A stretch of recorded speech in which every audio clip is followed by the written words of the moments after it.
New MG magister Bharat में Fortuner और टाटा खतरे में है। जैसा कि आप सभी ने हमारे थंबनेल को देख के आइडिया लगा ही लिया होगा कि आज ये वीडियो किस टॉपिक पर होने वाली है, मगर आप सभी के मन में ये क्वेश्चन आ रहा होगा कि एमजी मैजिस्टर से फॉर्च्यूनर को तो खतरा है, मगर टाटा को क्यों खतरा है, बताएंगे इस वीडियो में। मगर इससे पहले हमारे चैनल पे नए आए तो इसको लाइक और सब्सक्राइब अवश्य करें और इस तरह की रोचक जानकारी पाने के लिए हमारे चैनल को सब्सक्राइब अवश्य करके रखें। देखिए, सबसे पहली बात, जैसे कि हम इसी बात पर कहते हैं कि क्या वाकई में एमजी मैजिस्टर से फॉर्च्यूनर को खतरा है या नहीं है।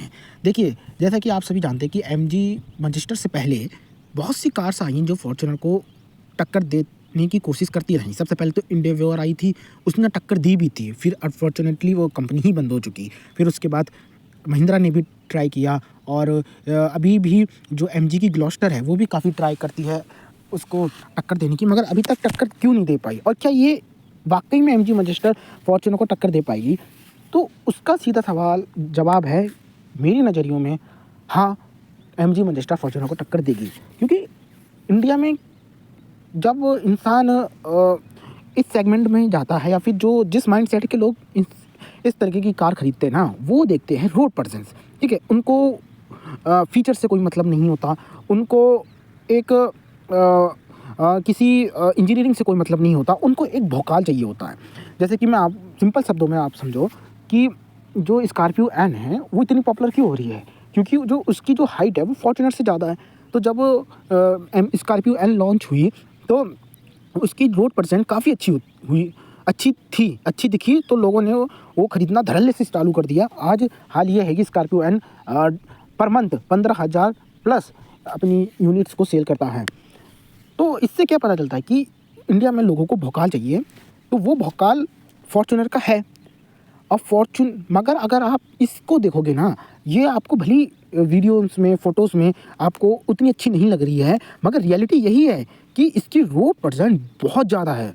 अगर आप फॉर्च्यूनर के साइड बाय साइड इसको रखोगे तो इसकी विड्थ, इसकी लेंथ, इसकी हाइट फॉर्च्यूनर से ज़्यादा है। और जब ये चलती है तो इसका भौकाल लगता है कि हाँ, इसकी रोड परसेंट बहुत बढ़िया है। जब ये चल के आती है तो ऐसा लग रहा है कि ये क्या नाम है, बहुत ही बल्कि गाड़ी आ रही है। तो शुरुआत के 6 महीनों में हो सकता है लोग इसे ना लें, मगर किसी एक ने भी ले ली, 2-4 भी किसी ने ले ली, फिर उसके बाद जब ये रोड पे दिखना शुरू हो गई, साइड बाय साइड फॉर्च्यूनर के कंपैरिजन में आ गई, तो उस कंडीशन में हाँ, इसकी रोड परसेंट बहुत ही ज़्यादा दमदार लोगों को दिखेगी और फिर 6 महीने बाद इसकी जो सेल्स है वो बूस्ट होगी। ठीक है, तो मान के चलिए कि ये फॉर्च्यूनर को टक्कर देगी और जो फॉर्च्यूनर लेने वाला है वो इसको ज़रूर लेगा, क्योंकि उसको भौकाल चाहिए। क्योंकि जिस तरह के लोग फॉर्च्यूनर या इस टाइप की गाड़ी लेते हैं, उनको एक अच्छी रोड परसेंट चाहिए होती है, एक बल्कि गाड़ी चाहिए होती है, और वो इसमें है। ग्लॉस्टर में वो नहीं था। मैं मानता हूँ कि ग्लॉस्टर भी आई थी इसके टक्कर में, मगर फॉर्च्यूनर के टक्कर में, मगर ग्लॉस्टर में वो बात नहीं थी, मगर इसमें वो बात है। वो उसमें ये बल्कीनेस है, ये आपको दिखेगी और फॉर्च्यूनर को टक्कर देती हुई दिखेगी। और अभी आप भले ही इसे कितना हेट कर ले कि फॉर्च्यूनर तो फॉर्च्यूनर है, ये है, वो है, आज से 6 महीने बाद आप खुद ही इसकी तारीफ़ करेंगे। तो बात तो ये होगी कि आप इसने फॉर्च्यूनर को डेंजर में डाल दिया, मगर इसने टाटा को कैसे डेंजर में डाल दिया? तो इसकी बात अगर आप समझें तो जैसे कि जो टाटा है और इसकी हैरियर और सफारी हैं, ये कहीं ना कहीं जो फॉर्च्यूनर्स हैं इनसे कम्पीट करना चाहती हैं। तो इनके दिमाग में फॉर्च्यूनर एक बेंचमार्क बन चुका है। अब वो बेंचमार्क अब ये एमजी मैजिस्टर खड़ा कर देगी। जैसा कि आप सभी को पता है कि पिछले साल से ही ये न्यूज़ आ रही है कि जो 2027 में टाटा अपनी हैरियर और सफारी को एक न्यू जनरेशन लॉन्च करेगी। और आपने ये भी सुना होगा कि जो सफारी और जो सफारी है उसकी जो लेंथ है वो 5 मीटर के आसपास हो जाएगी, यानी कि उसकी जो लेंथ, विड्थ और हाइट है वो भी टाटा मोटर्स बढ़ाएगी। तो जिस कारण से उसकी जो रोड परसेंट है और बड़ी हो जाएगी। मगर वो बेंचमार्क कब सेट किया गया था? वो बेंचमार्क फॉर्च्यूनर को टक्कर देने के हिसाब से सेट किया गया था, क्योंकि उनके नज़र में तब फॉर्च्यूनर थी। मगर अब फॉर्च्यूनर को खुद इसने डेंजर में डाल दिया, तो टाटा को भी अपनी थोड़ी स्ट्रेटजी में बदलाव करना पड़ेगा। जैसे कि आप सभी जानते हैं कि पिछले साल ही ये न्यूज़ आई थी 2027 में, जब सफारी का नेक्स्ट जनरेशन, हैरियर सफारी का नेक्स्ट जनरेशन आएगा, तो उस समय उसमें 4x4 भी आएगा।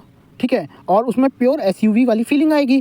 ठीक है, उसकी लेंथ भी बढ़ेगी, थर्ड रो में स्पेस है वो काफ़ी अच्छा होगा और उसमें बूट स्पेस भी काफ़ी अच्छा मिलेगा। तो उस चीज़ पर थोड़ी स्ट्रेटजी जो टाटा है उसको बदलनी पड़ेगी, क्योंकि मार्केट में अपना प्लेयर आ चुका है। और इसलिए जो एमजी मैजिस्टर है उससे टाटा भी थोड़ा डेंजर में आ चुका है। और अगर ऐसा टाटा नहीं करता है तो अभी तो वो अपना राइवल फॉर्च्यूनर को समझ रहे हैं, कल को हो सकता है कि वो मैजिस्टर के लिए अलग से उनको तैयारी करनी पड़ जाए। और आपकी जानकारी के लिए ये बता दूं, 2027 में नेक्सॉन का भी नेक्स्ट जनरेशन आ जाएगा, और जो नेक्सॉन है वो भी, उसकी भी जो आपको डायमेंशन है वो बड़ी दिखने को मिलेगी। ठीक है, ये बात तो हो गई नेक्सॉन की। और कहीं ना कहीं जो एमजी मैजिस्टर है ना, इससे महिंद्रा को भी खतरा है, क्योंकि महिंद्रा की कार 30 लाख तक जा ही रही हैं। ठीक है, लोग 10-12 लाख मिला के ये एमजी मैजिस्टर खरीद ही लेंगे, क्योंकि एक आध साल में लोगों की परचेसिंग पावर जो आज 25-30 लाख की है, जिन लोगों की, क्योंकि 25 से 30 लाख के भी प्राइस में काफ़ी गाड़ियाँ बिक रही हैं आज के समय में, उनकी 40-50-45 लाख तक हो जाएगी। तो उस हिसाब से फिर वो मैजिस्टर ही खरीदेंगे।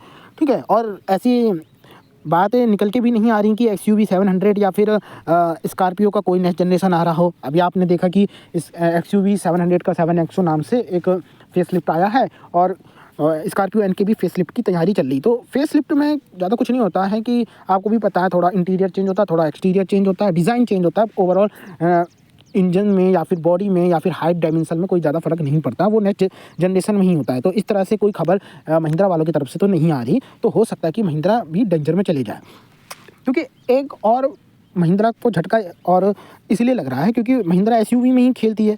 अब पता चल रहा है कि JSW चेरी ऑटोमोबाइल जो कि चाइनीज़ कंपनी है, उनसे पार्टनरशिप करके 2027 तक एक SUV ला रही है। वो काफ़ी दमदार SUV है, क्या नाम है, ग्लोबल मार्केट में और चाइनीज़ मार्केट में उसका काफ़ी दबदबा है। उसका नाम है जैक्टस। और सबसे बड़ी बात है कि वो प्लग इन हाइब्रिड में आने के उसके चांसेस हैं। देखिए, हाइब्रिड का तो बहुत ज़्यादा क्रेज़ है ही, अब प्लग इन हाइब्रिड आएगा तो उसका क्रेज़ और हो जाएगा। तो इस कारण उसके बढ़ने के चांसेस ज़्यादा हो जाएंगे। और उसकी तो प्राइस 32 लाख 35 लाख ही निकल के आ रही है कि जैक्टस 32 या 35 लाख के बीच में ही आएगी, वो भी 2027 तक। वही मेरा कहना है, 25 से 30 लाख की लोग कार आज ले ही रहे हैं काफ़ी मात्रा में। वही उनकी 1-2 साल में परचेसिंग पावर बढ़ जाएगी, वो 30-35 की भी कार आराम से ले लेंगे। तो जैक्टस भी ले लेंगे। और JSW MG मोटर के साथ भी मिलकर एक नई SUV ला रहा है, जिसकी भी रोड प्रेजेंट काफ़ी बढ़िया है। तो कहीं ना कहीं आने वाले सालों में जो इंडियन का ऑटोमोबाइल मार्केट है ना, वो काफ़ी ज़्यादा कॉम्प्लिकेटेड होने वाला है। और इससे हम बायर्स के लिए भी काफ़ी अच्छी बात है, हमें काफ़ी डाइवर्सिटी देखने को मिलेगी, हमारे पास अच्छे ऑप्शंस होंगे। और कहीं ना कहीं इन लोगों की लड़ाई के कारण हमें एक अच्छे प्राइस में कार भी देखने को मिलेगी, अच्छी टेक्नोलॉजी भी देखने को मिलेगी। अब बहुत से लोग कहेंगे कि जो जैक्टस है वो चेरी की है, JSW भली बना रहा है, वो चाइनीज़ ब्रांड है। देखिए, चाइनीज़ तो OnePlus का फ़ोन भी है, ओप्पो, वीवो, सब लोग चाइनीज़ कहते हैं, मगर बिकते हैं ना, और बहुत से अच्छे भी बनाते हैं। वो तो आज की बात, आईफोन वो तो अब इंडिया बनाने लग गया, वरना आईफोन 13 14 तक तो मेड इन चाइना हुआ करते थे आईफोन, मगर लोग खरीदते थे, वो भी तो मेड इन चाइना हुआ करते थे। अब तो इंडिया बनाने लग गया है, मेरे ख्याल से iPhone 15 से इंडिया बना रहा है, मगर उससे पहले तो चाइनीज़ ही बनाता था। ठीक है, अब बहुत सी चीज़ें तो जो इलेक्ट्रिक कार में है वो तो सब मेड इन चाइना ही है। अगर चाइना ही अपनी एक्सपोर्ट बंद कर दे तो फिर आज EV मार्केट में बहुत बड़ा क्लैश आ जाएगा। ठीक है, तो ऐसा नहीं है कि चाइनीज़ है तो वो बेकार ही होगा। हाँ, वो बात अलग है देशभक्ति की, मगर हाँ, टेक्नोलॉजी वाइज चाइनीज़ मार्केट काफ़ी अच्छा कर रहा है। और आपको बता दूं, जो चाइनीज़ है ना, चाइनीज़ मार्केट है वो ग्लोबली नंबर 1 पोजीशन करता है ऑटोमोबाइल सेक्टर में। तो कहीं ना कहीं वो टक्कर दे सकता है। तो टाटा और महिंद्रा हैं, उनको काफ़ी, और कहीं ना कहीं मारुति सुजुकी भी है, इनको काफ़ी ज़्यादा कमर कसने की ज़रूरत है आने वाले सालों में। और अगर बात करें तो भली चेरी और MG चाइनीज़ होंगे, मगर JSW तो इंडियन है ना, तो उसमें इंडिया का भी हिस्सा है, चाइनीज़ का भी हिस्सा है, ये बात समझ लीजिए। और मैं कह रहा हूँ कि जो टाटा है वो कहीं ना कहीं कुछ ना कुछ कर लेगा, क्योंकि टाटा मोटर्स बहुत बड़ा है। उसने रेंज रोवर का भी अपना पूरा टीम ले रखी है, फैसिलिटी ले रखी है, पूरा फैक्ट्री टाटा मोटर्स के हाथ में है। और अभी हाल ही में आपने सुना होगा, पता नहीं कितने हज़ार करोड़ की उन्होंने एक